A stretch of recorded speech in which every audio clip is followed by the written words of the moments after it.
Yo, it's your boy Sluggin' Big. You guys already know what to do, what's right. Check this out. Man, we gonna have the tier list before the 1 year anniversary. And we got 3 units to talk about, and they're down here. Green Nabara, Green Megame, and of course a new athlete unit that we got in the JP side of the game. We got SSR Kaido Yuki. So let's go just make this super quick for you guys, but this is gonna be the tier list before the 1 year Annie, because the 1 year Annie is gonna look pretty spicy. So let's try to make this pretty short. So I'm gonna be putting them in there after I put all these Nabara, Megame, and Kaido inside tier list. Then we gonna be dropping people down, right? So let's go start this thing off. We got Green Nabara. Let's make this short. We gonna put her next to the other Nabaras. All Nabara's gonna be A. I prioritize her skill 2 because like she's I prioritize her skill 3 actually, right? Because she's gonna synergize and buffing herself, hitting hard, right? Of course, ultimate is gonna be priority for every unit, but when I speak about this unit, I'm only talking about skill 1 to 3 because obviously units are probably the best skill for everybody in the game, right?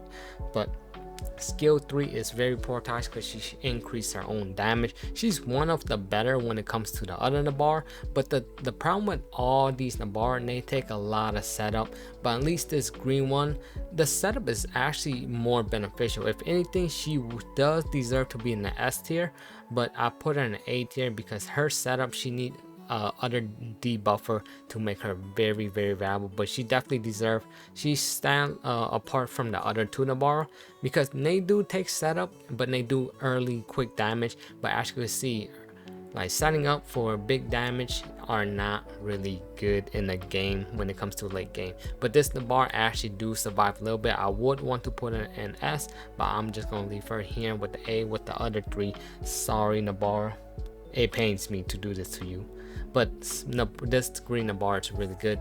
But you have to put her in a strictly Pacific team where you're debuffing the enemy, because she does get a cap out at 206% additional damage when you do have, so 20% additional for each debuff on the enemy.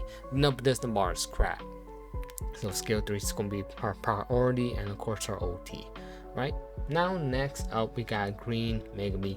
Bro, Green Megame deserve to be in the lower tier, but yo, hey, when you look at the list of people, we're putting him in the S tier. With his other counterpart, Megame is a very strong unit, man. I highly like, I like this Green Megame more than Domain Megame. But Domain Megame do got his use, but this Green Megame is actually more insane.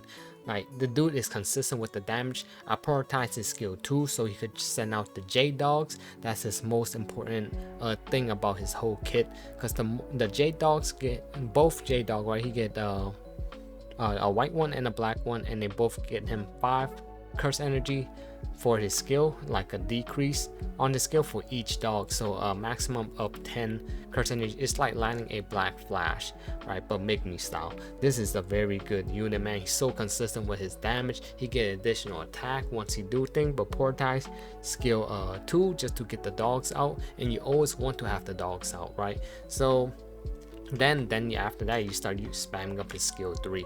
It's popping off. Like, Megame is popping off. Of course ultimate is gonna be highly there if you could synergize it to get there, but Megame, I have to put him in S tier with his domain counterpart. So there you guys have it, man. Very good unit. I actually prefer this Green Megame over it, but I can't put him in lower tier. You look at the lower tier, they're stacked, man. They're stacked. You just can't compare with these units, right? They're very hard. Kaido is next. The new highly unit before the 1 year anniversary. Kaido is not a 1 year anniversary unit, but man, this guy is crack. He definitely should be in lower tier, but right now I'm telling you, he's just gonna be in S tier with his other counterpart. He is better than the R Yuki, but since R Yuki is easy to attain with multiple dupes, and of course, like, doesn't take a lot any setup, like, yo, this Yuki surely deserve to be here. He surely do. But the requirement that I'm gonna tell you guys gonna be like, oh, I see why. So here's my opinion on this. This Yuki is better than the old one. Of course, a lot of people will argue like, well, this Yuki is really easy to attain and very free to play friendly. I'm like, yes, I do agree, and I'm not telling you to summon for this Yuki also, right? But let me explain why this guy deserves to be in lower tier, but I'm putting him in S tier just to be fair, right? Because the requirement is crazy. You need him at +2, right? Because the reason his whole kit synergized on him having 30 curse energy at the start of battle. Then because if he does, he got a passive that give 5 curse energy to your whole team, right? If he got 30 curse energy in battle. And if you use his skill 2, which is his portai skill, his best skill, if you have 30 curse energy at in turn, everybody in your team, it's pretty much what this Yuki is doing on his skill 3. So everybody in team at level 10, when you're doing this skill, get a 14 increase, but on top of his passive another 5, being 19 for 2 turns. This Yuki is straight up low tier, man. Like, and plus he does like a buff to your team. This man is insane. But the reason why he takes so much, I'm just putting an S tier, but I surely know this guy is Lord, man. He does fit there, but too much requirement. If you're a whale, and like, I'm not saying like, because if you're going whale, you're going whale anyways, right? But if you're a whale, you're going to have a lot of fun, and you're going to see the full potential of this SSR Yuki, man. This man is insane, man. So you recommend for him to be lower tier or very valuable, +2, of course, right? And here's the thing, I'm just finding my case why he's better. But then the thing is, this Yuki, you don't have to. The R1 is just so good to the point where like no setup, just go. But I'm saying this one's better if you got all these other requirements.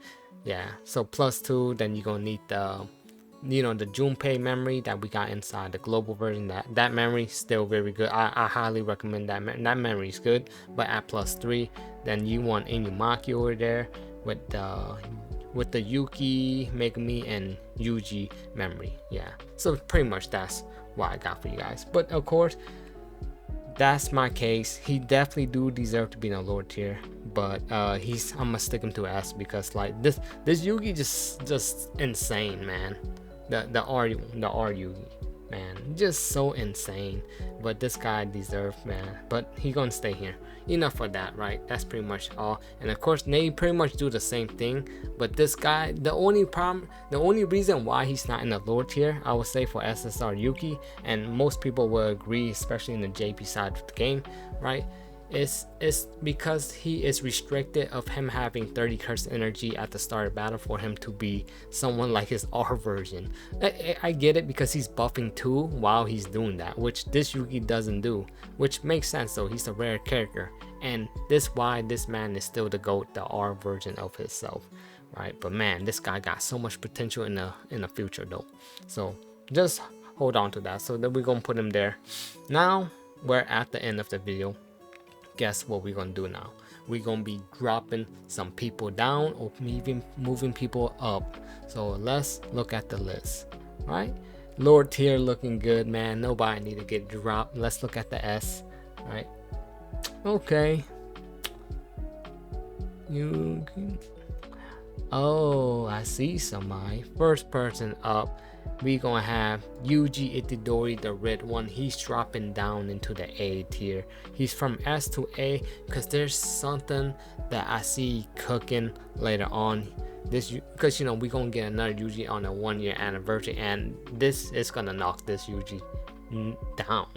So the who knows, the Annie Yuji might be the best Yuji, so I'm gonna have to knock this one down. He's still a really good unit, the red one, because he's synergizing combo damage and early quick damage for red, right? But look at who we got in the red.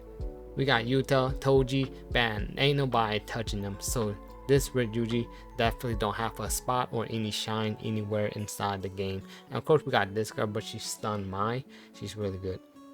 And of course I see another person that need to get dropped down. We got Sake. Sake is gonna be dropping down, so let's put Sake right here. tanks are just not good at the moment in the game. Maybe she might move up when we got, maybe, you know, we got a new content coming out somewhere in January. Maybe Sake might move up, but right now I think she's here in A. Sadly, Sake, you're just not it, and nobody really gonna be using you anytime soon. The best tank in the game is actually pretty much Miwa. Miwa is the best tank in the game, and even her being the best tank in the game, she's not even allowed to be in the lower tier with all the people in there. You see what I mean? Like, tanks are just not very that value. Even Miwa is the best tank in the game, hands down, like clear as day, but she can't even be allowed into a lower tier because tanks is just not that valuable at this time and moment. And I believe the only person I could see that I could go down is gonna be Shoko. So I'm gonna drop Shoko into A tier. The reason why I had her S tier before, because she is very valuable when it comes to late game stuff, and she still is. But I think I overvalue her into the S tier a little bit too much because she heals, and she's still the only healer. But you know, A is really safe for her. She's still usable, just like all these counterparts. They're still usable, but so specific in specific places, and that's pretty much why I got. Now let's go keep on looking. Everything looking fine over here. Yeah, looking fine. Oh, Nanami had to probably, Nanami got dropped down B tier. This is the green Nanami got dropped down B tier. The thing is, he synergized too much being in the back row, man. Because before he gets overtime at this time of day, it's just, damn, these units are just dropping. But yeah, Nanami's gonna be dropping down to the B tier, and let's see who else.